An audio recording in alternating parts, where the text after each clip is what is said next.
어제부터 국회에서는 문재인 정부 2기 내각 장관 후보자 청문회가 열리고 있는데요. 아마도 클라이막스는 오늘이 될 것 같습니다. 김현철 통일부 장관 후보자 청문회. 자유한국당에서는 낙마 1순위로 이 김현철 후보자를 꼽고 있습니다. 여기에 대해서 민주당에서는 청문위원 선수 교체를 할 정도로 적극적인 방어를 준비하고 있다는데요. 10시 인사청문회 전에 미리 한번 여야 입장 확인해보죠. 먼저 더불어민주당 송영길 의원님 안녕하세요. 네, 안녕하십니까. 어서 오십시오. 송영길입니다. 예, 자유한국당 김재경 의원님 어서 오십시오. 네, 안녕하세요. 예, 안녕하세요. 먼저 김재경 의원님. 네. 김현철 후보자 적격 부적격 청문회에서 답변을 들어봐야 확정은 되겠습니다만 지금까지 나온 자료들을 바탕으로 볼 때 한국당 입장은 어느 쪽입니까? 아까 낙마 1순위라고 말씀하셨는데 예. 저희 당 입장에서 낙마 0순위 후보고요. 이제 청문회를 하는 이유는 자질 그리고 도덕성 이 두 가지가 아니겠습니까? 그런데 알려진 바처럼 이게 장관 후보자로서의 인격이 의심될 만한 그런 아주 질 낮은 발언들. 그다음에 이제 우리 보수 진영에서 볼 때는 이념적으로도 너무 편향이 되어 있다 이렇게 보고 있는 거고요. 그리고 또 하나 문제는 이 이제 금융거래라든지 부동산 거래 실명제를 하고 있고 그거 위반하는 거 우리가 국민들 정서상 굉장히 중한 범죄로 이제 보고 있음에도 불구하고 지금 이제 처제 명의로 두 건의 부동산 거래를 하고 그와 연관해 가지고 이제 무슨 세금 탈루된 이런 의혹이 상당히 명백히 보이는데도 민주당은 그 처제의 정인 신청을 당론으로 거부를 했어요. 그리고 후보자는 금융거래 자료라든지 또 그 등기부 등본이라든지 관련되는 여러 이제 서류들을 아예 제출도 안 하고 심지어는 그 처제의 출입국 기록도 잘 안 내는 것 같아요. 그런 이유들을 다 종합해 봤을 때 낙마 1순위가 아니라 아예 0순위다. 예. 그럼 인사청문회 할 것도 없네요. 그러면은 한국당 입장에서는. 그런데 자료를 줘야지. 알겠습니다. 0순위. 자, 민주당 송영길 의원님. 우리 김재경 의원님께서 김현철 교수가 쓴 협상의 전략이라는 책을 좀 봤으면 좋겠는데요. 저는 이 책을 읽어보고 이 정도 내공이 있는 사람을 참 구하기 어렵다 이런 생각이 들었습니다.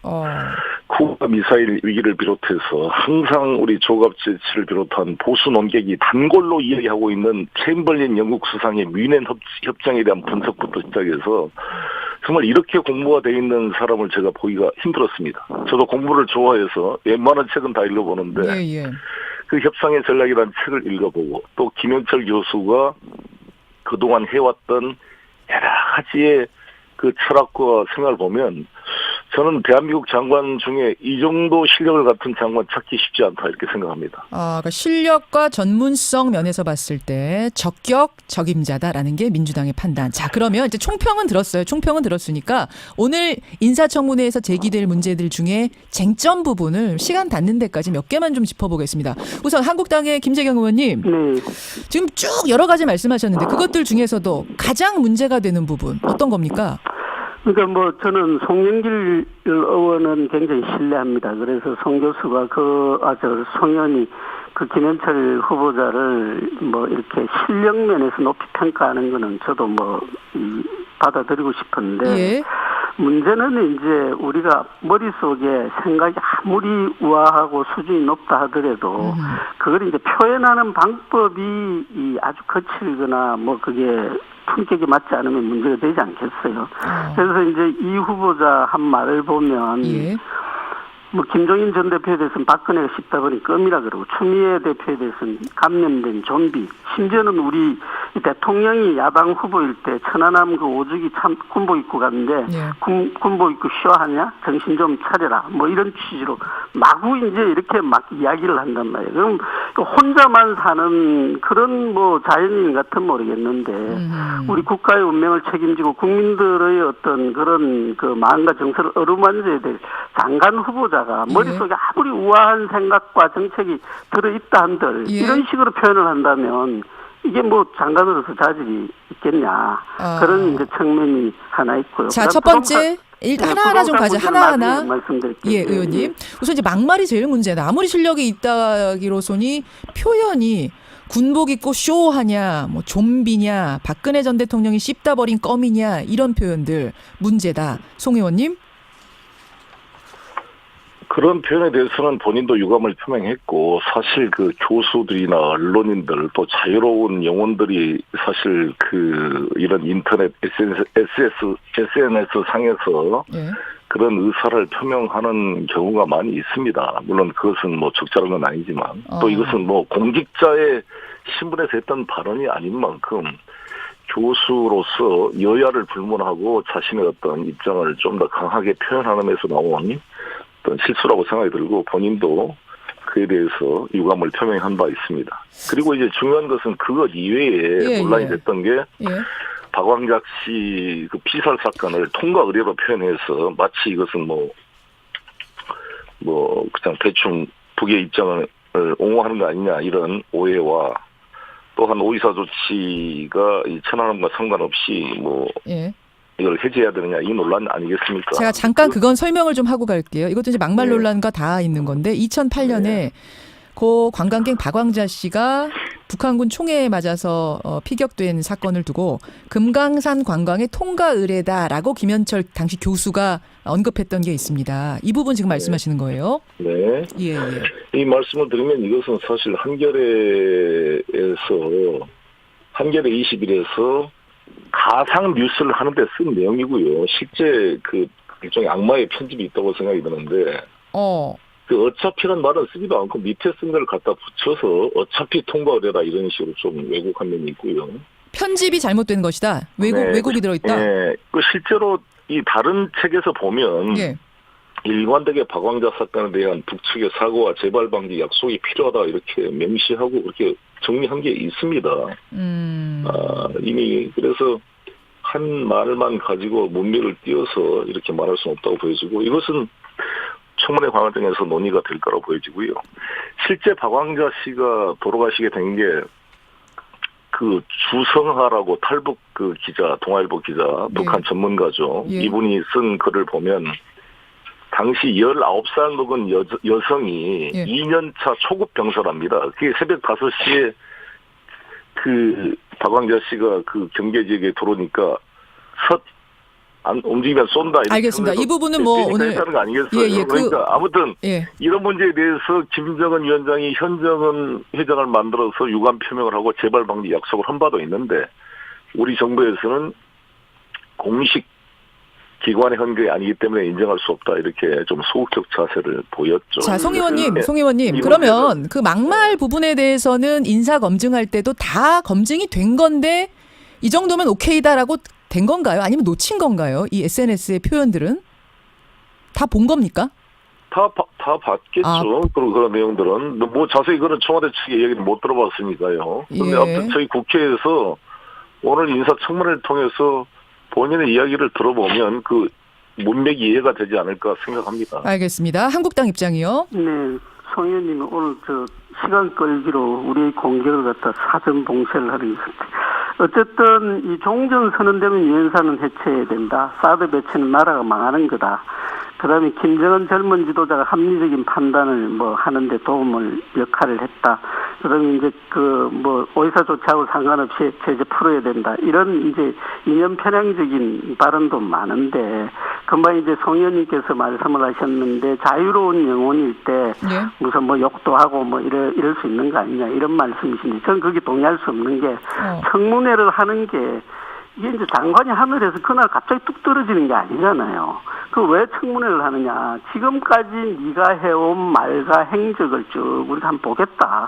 그래 그걸 통해서 당신이 장관으로서 능력이 있는 건지 그리고 이제 그 도덕성에 흠결은 없는 건지 이걸 이제 보겠다는 거거든. 근데 옛날에 그는 그래 공직자 아닐 때 어떤 말을 해도 우리가 관용하겠다 이제 이런 취지는 아니잖아요. 그리고 공부를 쭉 열심히 해온 사람이 앞으로도 열심히 할 가능성이 있는 것이지 오늘까지 공부 하나도 안 하다가 난 내일부터 열심히 할게 그런 사람이 공부 잘합니까? 그건 아니거든. 근데 김 의원님 이 점에 대해서는 김현철 후보자가 미리 얘기한 게 있더라고요. 스스로 반성하고 있고 법적인 문제가 아니기 때문에 이거는 이제 낙마가 아니다라는 의견들이 여당에서 많이 나오고 있거든요. 그거 어떻게 생각하세요? 반성하고 그냥 자연인으로 사시면 되죠. 누가 뭐 시키십니까? 선거만 안 하면 된다. 국가의 운명과 우리 국민들 정서라든지 국민들의 그 믿음이 있는 그런 이제 막중한 책임을 지고 있는 통일부 장관 후보자를 우리는 고르는 거거든요. 그냥 자연인으로 사시면 돼요. 자, 송 의원님, 그러니까 지금 한국당에서는 막말 문제를 굉장히 심각하게 바라보고 있는 것 같은데요. 송 의원님, 자유로운 영혼 정도로는 이게 방어가 안 된다. 어떻게 생각하십니까? 저는 뭐 이 정도 문제는 그 과거에 아주 있었던 그 학자로서 했던 어떤 정치적 촌평에 관한 문제로 이해하면 될 것 같고요. 실제 중요한 것은 이러한 그 지역적인 이야기가 아니라 남북 관계를 바라보는 관점과 사실 이 시기에 통일부 장관으로서의 적임인가. 모든 사람은 흥결이 있잖아요. 저 자신도 청문회 올려놓으면 여러 가지 공격을 받을 겁니다. 김재경 의원님도 마찬가지고. 그럴 텐데 안 하잖아요. 네, 그럴 텐데 지금 이 시기에 어떠한 리더십이 필요한 것인가. 우리 야당 의원님들과 생각이 다를 수 있지만 저는 우리 김현철 정도의 내공을 가진 분이 정말 이 난마처럼 얽힌 남북관계를 풀 수 있는 적임자라고 저는 생각합니다. 자, 그 부분 한번 그럼 한국당의 답변 들어보죠. 뭐 인격, 막말 이런 흠결이 있더라도 지금 이 엄중한 남북관계 상황에서 이만한 내공 가진 사람은 없더라. 어떻게 보십니까?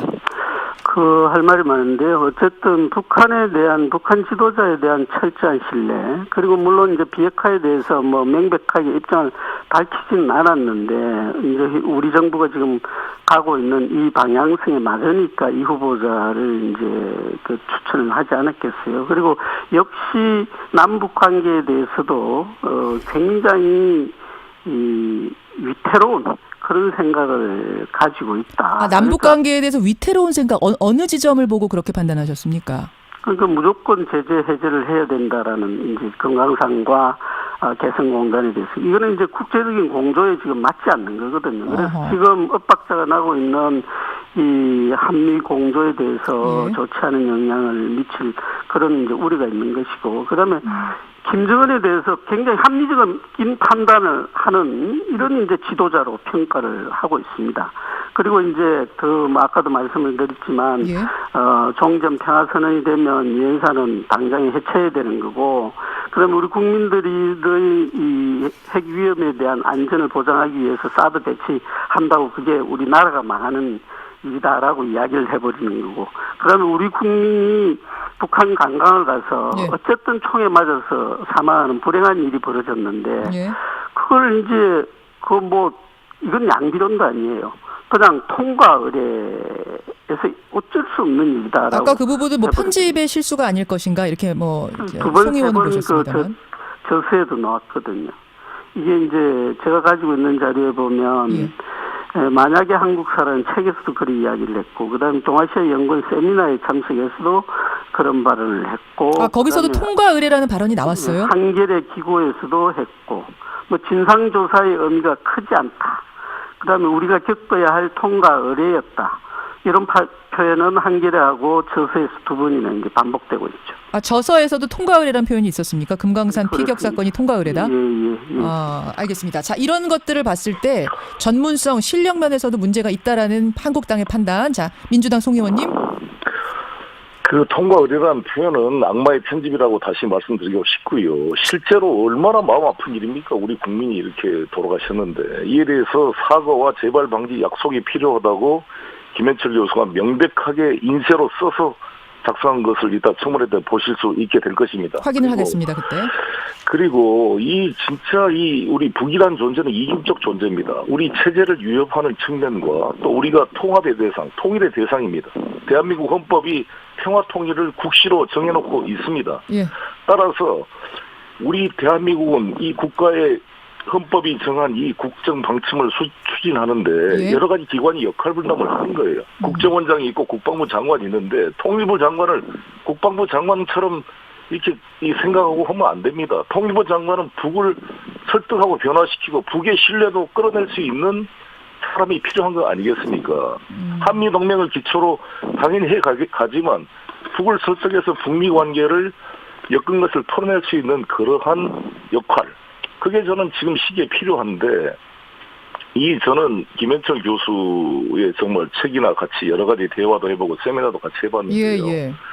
이 정도 국제적인 풍부한 사례를 이렇게 깊게 공부한 사람을 제가 찾아볼 수가 없었습니다. 알겠습니다. 지금 양쪽의 판단, 이 전문성에 대한 판단은 완전 다르네요. 그러니까 한쪽에서는 너무 북한에 대해서 너무 유화적인 거야, 너무 굽히고 들어가는 거 아니냐, 이거 안 된다 이쪽이시고, 민주당 쪽에서는 그런 사람이라서 오히려 필요하다, 설득을 해내는 게 통일부 장관이다, 이런 입장, 시각이 다른 거예요. 북이 유화적이고 아까 우리 김재경 의원님께서 김정은을 절대 신뢰한다 이렇게 말씀했는데 그것은 적절한 표현이 아니라고 보고요. 저는 김현철 교수가 이 강원도 분인데 강원도가 유일하게 우리 도에서는 분단된 나라입니다. 그렇죠. 분단된 도입니다. 강원도가. 북과 남이 다 강원도가 있습니다. 그 강원도 땅에서 이 분단의 아픔을 겪었고, 이분이 정말 민족에 대한 애정, 우리 대한민국이 어떻게 이것을 평화를 주도해서 달성할 것인가에 대한 강력한 철학을 가진 분이다 이렇게 생각합니다. 알겠습니다. 지금 시간이 한 2분 정도 남았는데요. 하나 남은 게 이제 부동산 문제입니다. 민주당의 송영길 의원님, 그 다운계약서 문제가 어떻게 불거졌는가 보니까 1999년에 방배동 아파트를 팔면서 시세의 4분의 1 가격에 팔았다라고 신고를 했어요. 그 당시 시세의 4분의 1. 2004년 아파트를 구매할 때도 약 3억 원 가까이 낮은 금액으로 거래를 신고했습니다. 이게 상식적으로 아무리 급매였다고 해도 어떻게 시세의 4분의 1 가격에 매매가 이루어지나, 이거는 다운계약서로 보입니다. 어떻게 생각하세요? 이게 2006년 1월부터 부동산 실거래가 이제 확정되기 전까지는 이게 사실 관행으로 많이 진행됐잖아요. 근데 다운계약서는 매수인의 이익이 아니라 매도인의 이익에 복무한 면이 큽니다. 매도인이 양도 차익이 적게 나야 이 양도 소득세를 좀 적게 낼 거 아니겠어요. 그러니까 비싸게 팔았다 그러면 양도 차익이 많이 남으니까 양도 소득세를 많이 내야 돼요. 매도인이. 매수인 입장에서는 그것을 다운이로든 업계약을 해야 나중에 또 투기로 팔아먹으려면 양도소득세를 적게 내지 않겠습니까? 그래서 저는 보통 다운계약서를 할 때는 매도인의 이익이 반영되는 경우가 많습니다. 거기 부동산 중개업소에서. 근데 저희가 김현철 후보자 얘기 들어보니까 자기도 이번에 알았다는 거 아닙니까? 이 내용을. 아, 몰랐다 이렇게 신고된 걸? 그렇죠. 부동산 업자한테 다 맡겨서 그걸 했기 때문에. 아, 근데 보통 다운계약서 문제가 불거지면 후보자들이 다 그래요. 자기는 몰랐다고. 이게 어찌됐든 그러던 2006년 전에는 법률적인 문제는 아니잖아요. 그 후에는 한 번도 이런 건은 없습니까? 그렇죠. 2006년 1월 없다. 10월에 이후에는 없었으니까. 그 전에 있었던 일에 대해서는 한번 해명을 들어보면 될 것 같습니다. 한국당 입장이요? 우리는 뭐 다운계약서 정도는 아예 눈여겨보지도 않습니다. 자기 처제 명의로 금융거래를 하고 그런 부동산을 사고 판 이 부분이 이제 위법의 정도 훨씬 중하기 때문에 실명제 어긴 거. 그 부분에 대해서 금융거래 자료라든지 그다음에 이제 다세대 주택 같으면 주인이 관리를 하잖아요. 그러면 이 사람 미국에 나가 있었다고 처제가. 근데 어떻게 그 들어오는 세입자들 나가고 들어가는 걸 계약을 하고 수리해 달라고 하면 수리를 해야 되고 또 여러 가지 관리를 어떻게 한단 말이에요. 그리고 이 부동산이 김현철이 그 후보자가 교수로 있던 김해의 이제 사고, 그다음에 부인이 교수로 있던 논산의 사고, 처제가 왜 해필이면 그런 데다가 산단 말입니까? 그리고 아무런 금융거래 자료, 그다음에 부동산 계약서라든지 관련되는 자료 내지 않고 있어요. 정인 나오라니까 아예 나오질 않는 거예요. 자, 알겠습니다. 그 문제에 대해서는 무슨 투기를 하려고 할 데가 없어 김해 논산에 하겠습니까? 지방에다가. 그러니까 그것은 그 처제가 실제로 유학을 가기 위해서 비용을 마련하기 위해서 자기는 집을 이제 미국으로 가니까 필요 없으니까 그 집을 어디다 좀 맡겨놓고 거기서 임대소득이 나오면 그게 아니고 그걸로 쓰겠다는 거예요. 가는 해 이걸 샀다니까 김해 아파트. 자, 제가 잠깐 교수가 서울 올라올 때 팔고 올라왔다니까. 청문회에서 검증을 해보죠. 제가 잠깐 끼어들겠습니다. 이제 여러분들이 청취자들이 지금 들으시면서 이게 쟁점이구나, 이게 오늘 뜨거운 부분이구나, 이게 오늘 내가 잘 들어야 되는 부분이구나라고 감을 잡으셨을 거예요. 김현철 후보자가 잠시 후 10시부터 이 지금 나온 쟁점들에 대해 뭐라고 답변을 하는지 여러분 듣고 적격인가 부적격인가 판단을 하시면 되겠습니다.